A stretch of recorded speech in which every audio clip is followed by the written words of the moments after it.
Welcome back, guys. This is Automotive Anonymous, and that's the 2023 Volkswagen Golf GTI. It's in a color that they like to call Moonstone Gray. It's basically the Volkswagen version of a modern hot hatch, but it's modest, more grown up in its exterior design. It's also fun, fast, and reasonably affordable. It has a bunch of tech and safety features, and today I'm going to show you all of it and why over 35 million Volkswagen Golfs have been sold since their inception, so that you can decide, what do you do with the current generation Golf?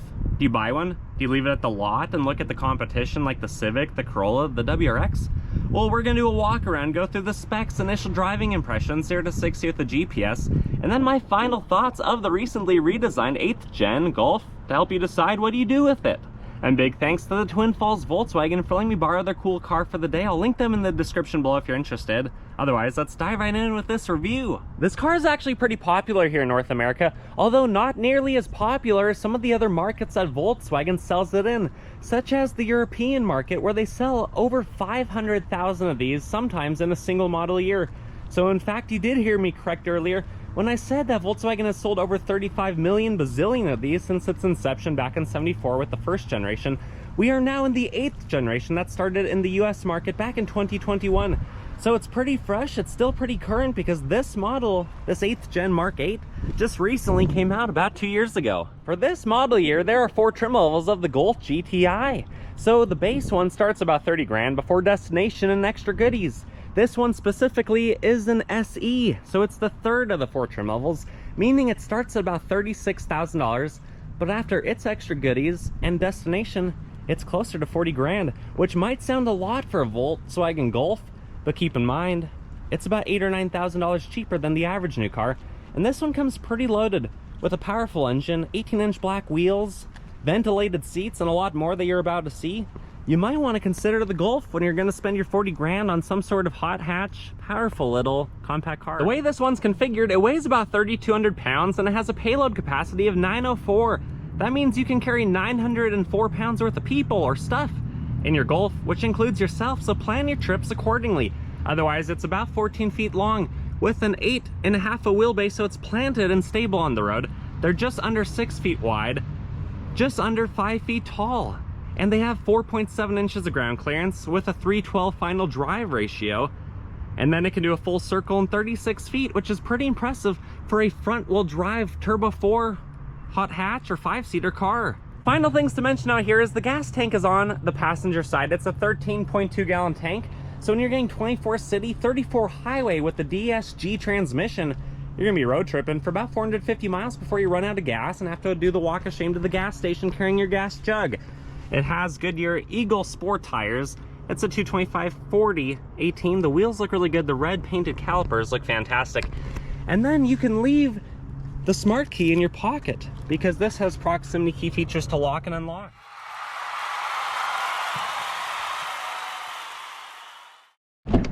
The door panel of this GTI looks pretty good, but it's a lot of black and darker materials. You do have the dark and fish scale type of theme, which honestly looks pretty cool.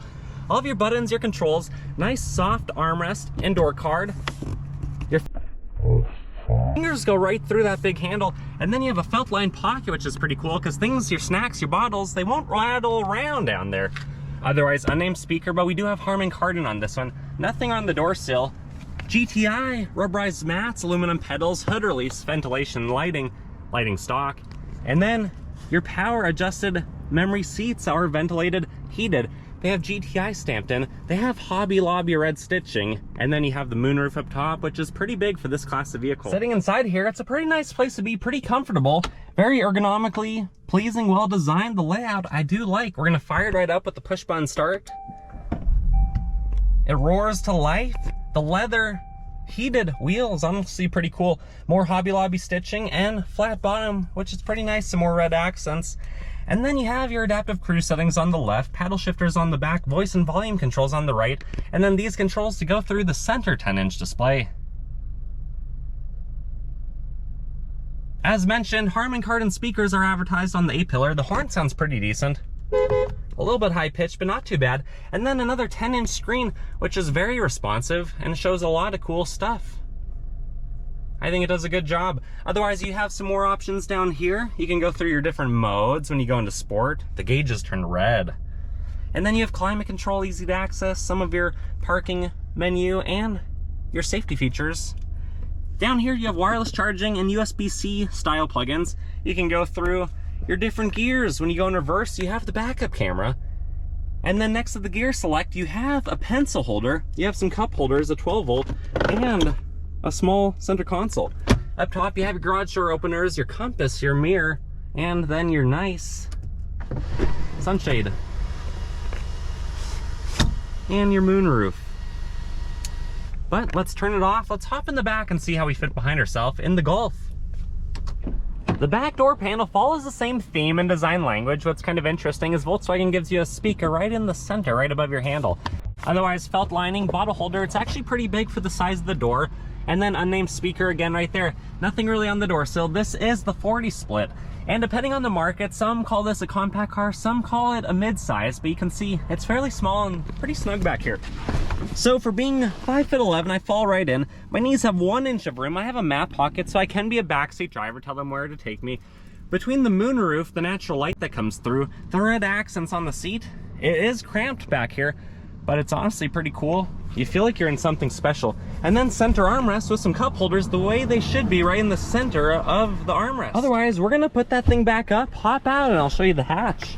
There's 2 ways to get in the back of the Golf. You can either climb through the back seat, or you can unlock it with the remote, push the emblem in at the top, pull the bottom, and lift it up. The shocks do a good job to help you. Back here, you have about 20 cubic feet of room and the seats are up.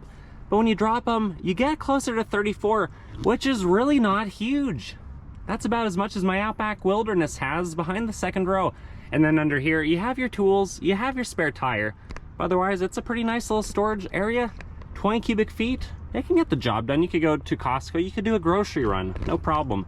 Otherwise, we're gonna pull it down and go around to the passenger side. No surprises back here. You still have the same design language. You have a speaker in the center of the door and the bottom corner. You have a map pocket, and then this is the 60 split. So you can see it's pretty economical. You could fit pretty big items back here. Just keep in mind your overall space is limited in the Golf hatchback. The passenger side follows the same design language. It's really nice up here, nice big door panel with the felt lining on the bigger bottle holder and snack pocket.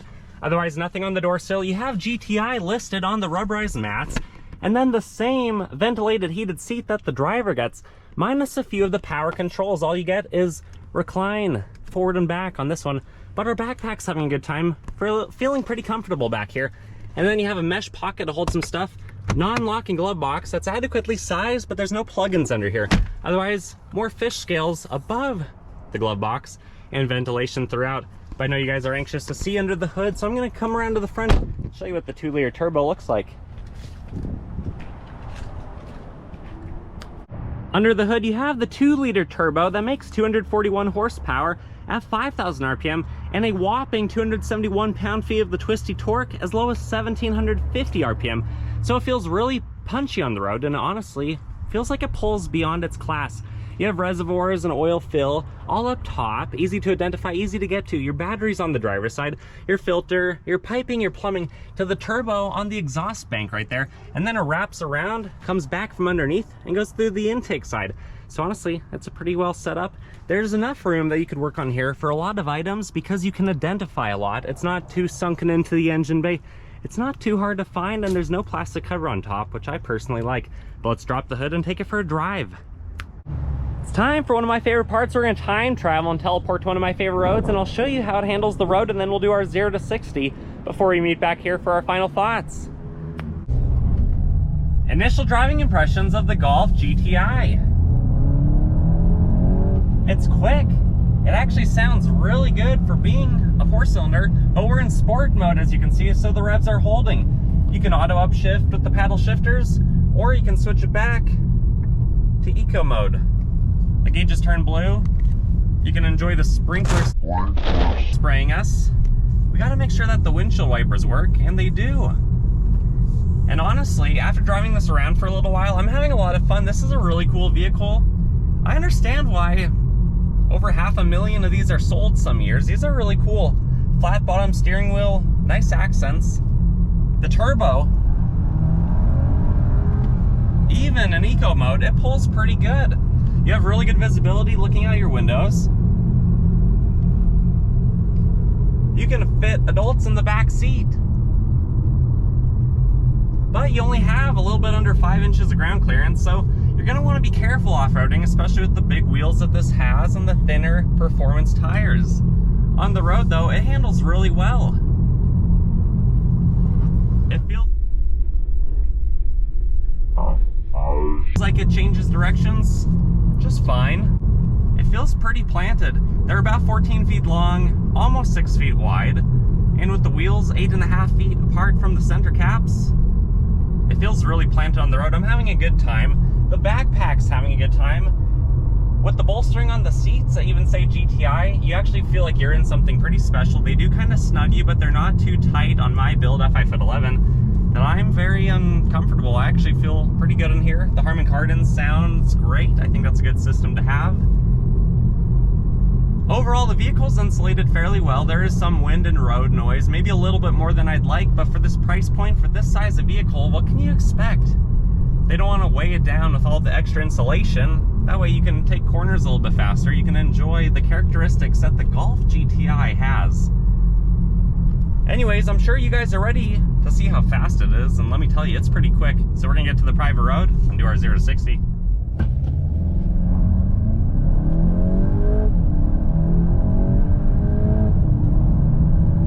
And honestly, that pulls pretty good. 0 to 60 came in a true 6.22 seconds.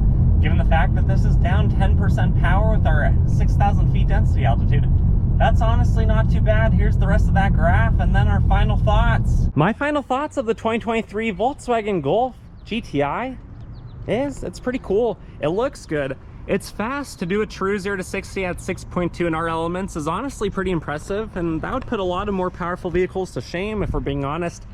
I see why a lot of people like these. This again is the 8th generation, and there's about 35,000 million bazillion of these on the road. Really though, that 35 million figure came out in 2019, so we're probably getting pretty close to 40 million globally, if we're being honest.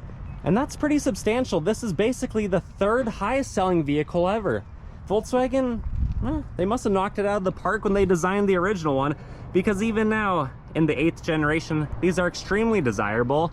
And if it's commanding 40 grand, it has a lot of tech, a lot of performance, and for being only 14 feet long, it's still pretty practical.